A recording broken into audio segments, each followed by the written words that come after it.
আসসালামু আলাইকুম ওয়া রাহমাতুল্লাহি ওয়া বারাকাতুহু। আজকের এই ভিডিওতে আমরা শিখব আমার ডিসপ্লেতে যে লোগো ডিজাইনটি দেখতে পাচ্ছেন কিভাবে আমরা Adobe Illustrator সফটওয়্যার ব্যবহার করে এই ধরনের লোগোগুলো তৈরি করতে পারি সেই প্রসেসটাই আজকের এই ভিডিওতে দেখাবো। তো আপনারা যারা আগে থেকে এই ডিজাইনগুলো সম্পর্কে জানেন আপনারা চাইলে ভিডিওটা স্কিপ করতে পারেন, কারণ আমি চাই না আপনাদের মূল্যবান সময়টি এই ভিডিওতে নষ্ট করেন।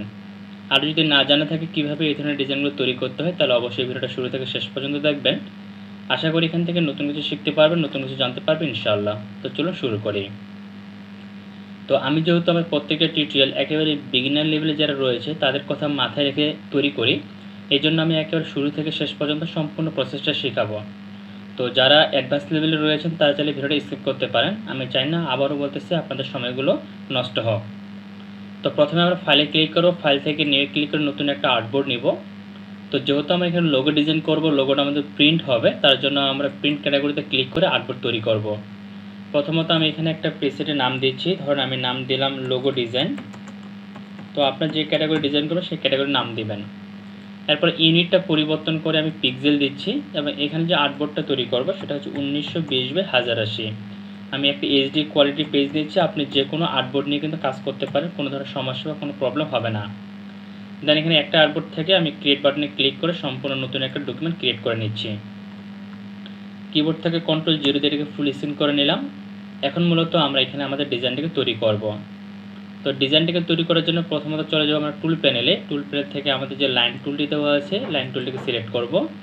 তারপর এখানে যদি কোনো ফিল কালার দেওয়া থাকে এটাকে অফ করে দেব এবং এখানে স্ট্রোকে ক্লিক করে স্ট্রোকের একটা কালার দেবো, লাইক দিস আমি ব্ল্যাক কালারটা দিলাম এবং স্ট্রোকের সাইজটা অবশ্যই এখানে 1 pt দিয়ে রাখবো। তারপর কিবোর্ড থেকে শিফট বাটন প্রেস করে ধরে রেখে ড্র্যাগ করে আমরা একটা লম্বা লাইন ড্র করে নেব।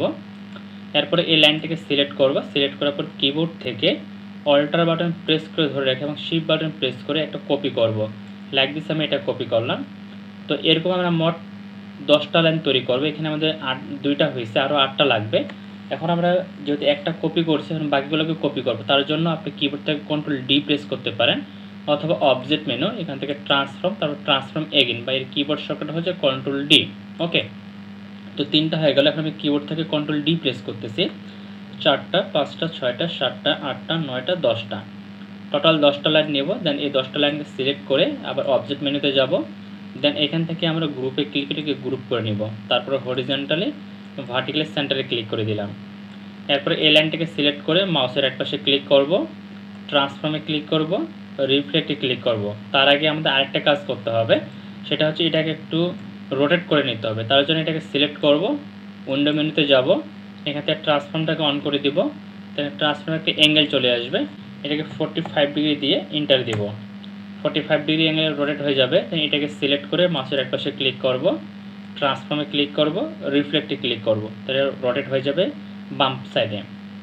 যদি আপনাদের এখানে দেওয়া না থাকে হয়তো এখানে দেওয়া থাকতে পারে, এটাও দিয়ে দিতে পারেন। কপিতে ক্লিক করবেন, তো দেখতে পাচ্ছেন রিফ্লেক্ট হয়ে গেছে। দেন দুইটাকে একসাথে সিলেক্ট করব, এখান থেকে সিলেকশনটাকে অ্যালাইন টু আর্টবোর্ড দিচ্ছি, হরিজন্টালি ভার্টিক্যাল সেন্টারে ক্লিক করলাম। তারপরে সবটাকে সিলেক্ট করে কিবোর্ড থেকে Ctrl G প্রেস করে গ্রুপ করলাম। গ্রুপ করার পরে আমি ভিউ মেনুতে ক্লিক করব, ভিউ মেনু থেকে রুলারটিকে অন করে নিচ্ছি বা কিবোর্ড থেকে Ctrl R প্রেস করলেও হবে। আমি কিন্তু বিষয়গুলো আপনাদের ভেঙে ভেঙে দেখাচ্ছি, যারা একদম নতুন আছেন তারা যেন জিনিসগুলো খুব সুন্দরভাবে জিনিসগুলো শিখতে পারেন তার জন্য। ওকে, তো রুলার নেওয়ার পরে আমি উপর থেকে একটা রুলার ড্র্যাগ করে এখানে ছেড়ে দিলাম। এই রুলারটাকে সিলেক্ট করে এখান থেকে মেডেল করে দিচ্ছি। তারপরে বাম দিক থেকে একটা রুলার এনে আবার এটাকে মেডেল করে দিলাম। তাহলে এখানে সেন্টার পয়েন্ট কোনটা সেটা আমরা অনায়াসে কিন্তু বুঝতে পারতেছি। এরপরে এই রুলারটাকে সিলেক্ট করব, কিবোর্ড থেকে Ctrl 2 প্রেস করে লক করে দিব এবং নিচের রুলারটাকে সিলেক্ট করে কিবোর্ড থেকে Ctrl 2 প্রেস করে লক করে দিব যাতে এটা নড়াচড়া না করে। এরপর আমরা চলে যাব টুল প্যানেলে, এখান থেকে আমাদের যে ইলিপস টুলটি রয়েছে ইলিপস টুলটিকে সিলেক্ট করব। দেন এখানে যে সেন্টার পয়েন্টে রয়েছে সেন্টার পয়েন্টে ক্লিক করে অল্টার বাটন এবং শিফট বাটন ধরে একটু বড় করব এমনভাবে যেখানে আমাদের সার্কেলটা আমাদের যেন লাইনগুলোকে টাচ করে। ওকে, সবচেয়ে বাইরে যে লাইনটা রয়েছে দেখতে পাচ্ছেন বাইরের লাইনটা কিন্তু টাচ করছে। এরপরে আমরা এটাকে সিলেক্ট করব, আবার সিলেক্ট করে কিবোর্ড থেকে Ctrl C এবং কিবোর্ড থেকে Ctrl F দিতে পারি, অথবা এটাকে সিলেক্ট করে এডিট মেনু, কপি, দেন এডিট মেনু, এখান থেকে পেস্ট ইন ফ্রন্ট এটাকে সিলেক্ট করে দিবেন। তারপরে অল্ট এবং শিফট বাটন একসাথে ধরে এটাকে ছোট করে পরের সার্কেলে নিয়ে এসে ছেড়ে দিবেন। ওকে, তো পরেরটাতে অ্যাডজাস্ট হয়ে গেছে। আবার এখান থেকে edit, copy, edit, paste in front, আবার অল্ট এবং শিফট বাটন ধরে এটাকে ছোট করে পরের লাইনের সাথে অ্যাডজাস্ট করে দিবেন। তো দেখতে পাচ্ছেন পরের লাইনের সাথে অ্যাডজাস্ট হয়ে গেছে। সরি, এখান থেকে আমার কিন্তু কোনো স্টক দিইনি এখন পর্যন্ত, দেখতে পাচ্ছেন এগুলো স্টক না দেওয়ার কারণে দেখা যাচ্ছে না। আমি এখান থেকে স্টকটা দিয়ে দিই, তাহলে জিনিসটা দেখতে পাবেন। এবারে কিন্তু প্রত্যেকটা দেখতে পাবেন। আমি এখান থেকে আগে স্টকটা দিয়ে দিই, স্টক একটা কালার দিই, ব্ল্যাক কালারটা দিয়ে দিই। ওকে, এই যে স্টকগুলো তুমি প্রত্যেকটা দেখতে পাচ্ছেন। এটাকে সিলেক্ট করলাম, কন্ট্রোল সি দিয়ে কপি করলাম, বা এখান থেকে এডিট, কন্ট্রোল সি বা এডিট, এখানে পেস্টের ফ্রন্টে দেব। তারপরে আবার অল্ট এবং শিফট বাটন ধরে এটাকে আমি পরের সাইকেলটাকে ছোটো করে নেব। তো আমি যেভাবে নিচ্ছি অবশ্যই আপনি এইভাবে নেবেন, তাহলে ভালো একটা আউটপুট পাবেন। এরপরে আমরা যেটা করবো সেটা হচ্ছে আমি একটু এটাকে জুম করে নিব এবং জুম করে দেখবো যে পারফেক্টলি সব কিছু বসছে কিনা। তো দেখতে পাচ্ছি এটা একটু বেশি মনে হচ্ছে বড় হয়ে গেছে, এটাকে আমি একটু পারফেক্ট করে নিচ্ছি। আবার অল শিফট ধরে অ্যাটাচ করে নিচ্ছি লাইনের সাথে। আমি কন্ট্রোল ওয়াই প্রেস করে এটাকে আউটলাইন করে নিলাম যে লাইনগুলো ঠিক বসছে কিনা। তো এটা আমাদের অ্যাডজাস্টভাবে বসছে, এটা মানে একটু গ্যাপ দেখা যাচ্ছে। যদি গ্যাপ থাকে তাহলে কিন্তু গ্যাপগুলো আমাদের পূরণ করে দিতে হবে আমাদের ডিজাইনটাকে পারফেক্টলিভাবে করার জন্য, নাহলে কিন্তু পারফেক্টলিভাবে আমি একটা আউটপুটটা ভালোভাবে পাবো না। তো এখনও মনে হয় নাই, আমি এটাকে আরেকটু জুম করি, এই অংশটাকে জুম করে দিচ্ছি, বেশি জুম হয়ে গেছে, ছোটো করি। ওকে, তো দেখো এখানে গ্যাপ আছে, ঠিক আছে, এই গ্যাপটা রাখা যাবে না। অল শিফট ধরে এটাকে বড় করে দিচ্ছি। ওকে, এবার দেখতে পাচ্ছেন অ্যাডজাস্ট হয়ে গেছে। ঠিক একইভাবে এই লাইনটা আমরা সিলেক্ট করব, এটাকে অ্যাডজাস্ট করব, অল শিফট ধরে অ্যাডজাস্ট করে নিচ্ছি। অ্যাডজাস্ট হয়েছে, এবারে চতুর্থ সাইডে দেখবো তো অ্যাডজাস্ট হয়েছে কিনা। তো দেখতেছি এখানে আমাদের অ্যাডজাস্ট হয়ে গেছে, এখানে হয়ে গেছে, যেন সব জায়গায় যেন অ্যাডজাস্ট হয়। এটা অ্যাডজাস্ট হয়েছে, এটা আমাদের মনে হচ্ছে একটু বেশি চলে গেছে, আমরা একটু শর্ট করে নিতে পারি এটাকে। ওকে, অ্যাডজাস্ট হয়ে গেছে। তারপর কিবোর্ড থেকে কন্ট্রোল 0 দিলাম। তো যখন সবগুলো আপনাদের অ্যাডজাস্ট হয়ে যাবে, তারপর কিবোর্ড থেকে আবার কন্ট্রোল ওয়াই দিয়ে এটাকে আমি আউটলাইন করে নিলাম। এখন আমি এখান থেকে অবজেক্ট থেকে আনলক করে দিচ্ছি এবং এই রুলারগুলোকে আমি ডিলিট করে দিচ্ছি। এই রুলারগুলো বা এই গাইডগুলো আমাদের প্রয়োজন নেই। এখন মতো আমরা এখানে আমাদের ডিজাইনটাকে করব। তো এখন আমরা সবগুলোকে একসাথে সিলেক্ট করব, সবগুলো একসাথে সিলেক্ট করার পর চলে যাব টুল প্যানেলে, এখান থেকে শেপ বিল্ডার টুলটাকে সিলেক্ট করে নেব। তারপর এখানে একটা কালার চুজ করে নেব, লাইক দিস। আমি এখান থেকে এই কালারটাকে নিয়ে নিচ্ছি। এরপরে আমরা এখান থেকে সুন্দর করে এটাকে অ্যাডজাস্ট করে নেব, এটাকে দিলাম। তারপরে এটাকে আমরা অ্যাডজাস্ট করে নিয়ে আসব।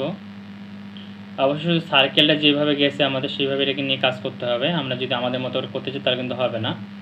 দেন এটাকে আমরা সুন্দর করে অ্যাডজাস্ট করে নিয়ে আসব। তো আমি কিন্তু ধীরে ধীরে দেখাচ্ছি বিষয়গুলো, যাতে আপনারা সহজে কাজগুলো করতে পারেন। এটা একটু নিচে নিয়ে আসব। ওকে, এখানে গ্যাপ রাখলাম। তারপর এখান থেকে এটাকে ডাউন করে নিয়ে আসতেছি। এটাকে আমরা সার্কেলটাকে ঘোরাবো, যেন বাইরে যেন না যায়, সার্কেলের এরিয়াটা যে দিক দিয়ে গেছে আমরা সেদিক দিয়ে নেওয়ার চেষ্টা করব। তারপর এখান থেকে আমি একটা লাইন গ্যাপ দিয়ে এটাকে আমি নিচের দিকে ডাউন করতে পারি। যেমনটা আপনারা যদি একটু লক্ষ্য করেন, আমাদের যে আগের লোগোটা ছিল দেখতে পাচ্ছেন এখানে একটা লাইন গ্যাপ ছিল, গ্যাপ থাকার পরে এখান থেকে শুরু হয়ে আবার এটা শুরু হয়েছে। তো ঠিক আমাদের ওইটাই করব। এখানে আমরা এই লাইনটাকে গ্যাপ দেব, এখান থেকে শুরু করে এটাকে আমরা নিচের দিকে নিয়ে আসব। এটা আমাদের এই পর্যন্ত চলে আসবে, এই জায়গা পর্যন্ত আমরা রাখবো এটাকে। তারপর এটাকে অ্যাডজাস্ট করতে হবে অবশ্যই। এই জিনিসগুলো ছোটোখাটো যে বিষয়গুলো রয়েছে এগুলোকে অ্যাডজাস্ট করে নিতে হবে যদি পারফেক্টলিভাবে আউটপুটটা আপনারা পেতে চান। যে একটু বাইরে একটু বেশি চলে গেছে, কন্ট্রোল জেড দিয়ে ব্যাকে আসবেন, দেন এগুলোকে সুন্দর করে অ্যাডজাস্ট করে দিবেন। ওকে, তারপর এটাকে নিচ দিয়ে আমরা এটাকে নিয়ে আসবো, আমি এই পর্যন্ত নিয়ে আসতেছি এবং এটাকে আমি পুরোটা কিন্তু এই দিক দিয়ে নিয়ে এসে এখানে অ্যাডজাস্ট করে দিব। এটা অ্যাডজাস্ট করে দিলাম। তারপরে আমি এখান থেকে শুরু করে আবার এই যে জিনিসটাকে অ্যাডজাস্ট করে এই এরো পর্যন্ত দিয়ে দিব। ওকে, তো আমি এখানে কালারটা একটু চেঞ্জ করে দিই। এই কালারটা দিলে হয়তো ভালো করে বুঝতে পারতেছেন না। আমি এখানে একটা ক্লিক করে এই কালারটা দিয়ে দিলাম, আর এখানে ক্লিক করে আলাদা আরেকটা কালার দিয়ে দিচ্ছি। ওকে, এখন এটাকে একটু জুম করব আমরা। জুম করে এখানে আমাদের কাজ আছে আরও, এগুলো দেখবো যে কোথাও বাদ গেছে নাকি কোনো অংশ। তো এখান থেকে আমি শেপ স্পেস বাটনে প্রেস করে এখান থেকে দেখব কোনো অংশ ছাড়া গেছে নাকি। ওকে, যেমন এখানে পারফেক্ট রয়েছে এটা। তো এখানে একটা অংশ ছাড়া গেছে, শেপ বিল্ডার টুলে ক্লিক করে এই অংশগুলো ঠিক করে নিতে হবে। যদি কোনো অংশ ছাড়া যায় তাহলে কিন্তু আপনার আউটপুটটা ভালোভাবে পাবেন না, এবড়ো থেবড়ো আসবে। তো আউটপুটটা যদি ভালোভাবে পেতে চান অবশ্যই সুন্দর করে এগুলোকে অ্যাডজাস্ট করে নেবেন। এটা অংশ ছাড়া গেছে এই জায়গায় এটা ছাড়া গেছে, এখানে একটা অংশ ছাড়া গেছে এটা। তো এগুলো সব কিন্তু সুন্দর করে ধরে নিতে হবে আপনাদেরকে। যেমন এখানে একটা এরোটা ছাড়া গেছে, এখানে এটা ছাড়া গেছে। প্রত্যেকটা লাইন জুম করে দেখবেন, জুম করে করে দেখবেন যে কোনো জায়গায় কোনো কিছু ছাড়া গেছে নাকি। যদি ছাড়া যায় তাহলে কিন্তু আউটপুটটা ভালোভাবে পাবেন না। যেমন এখানে একটা অংশ ছাড়া গেছে, এখানে এটা ছাড়া গেছে। তারপরে আমরা নিচের দিকে দেখতে পারি এই সাইডটাতে একটু, এই সাইডে কোনো ছাড়া গেছে কিনা। যেমন এই অংশটা সারা গেছে এখানে, তারপরে এই অংশটা এখানে সারা গেছে, তারপর নিচে থেকে দেখি এই কর্নারটা এখানে সারা গেছে। এইগুলো কিন্তু এক একটা অ্যাঙ্কর পয়েন্ট, এই অ্যাঙ্কর পয়েন্টগুলো অবশ্যই আপনাকে খুব ভালো করে ধরে নিতে হবে। যেমন এটাতে এখানে এই জায়গাটা সারা গেছে এখানে, তারপরে এটা পারফেক্টলি রয়েছে এদিকে, তারপরে এটাতে দেখি একটু। তো আমার মনে হচ্ছে যে আমার সব কিছু ঠিক আছে। যদি আপনাদের না ঠিক থাকে অবশ্যই এইভাবে আগে দেখে নেবেন সবগুলোই যে ঠিক আছে কি না। তারপর আমি এটাকে সিলেক্ট করে বাইরে ক্লিক করলাম একবার, তারপর এখান থেকে আমি চলে যাচ্ছি ম্যাজিক ওয়ান টুলে, এই লাইনের উপরে যে কোনো একটা লাইনের উপরে ক্লিক করে কিবোর্ড থেকে ডিলিট বাটন প্রেস করে ডিলিট করে দেব। তারপরে সম্পূর্ণ ডিজাইনটাকে আমরা সিলেক্ট করব, সিলেক্ট করার পর এখান থেকে স্টকটাকে অফ করে দিব।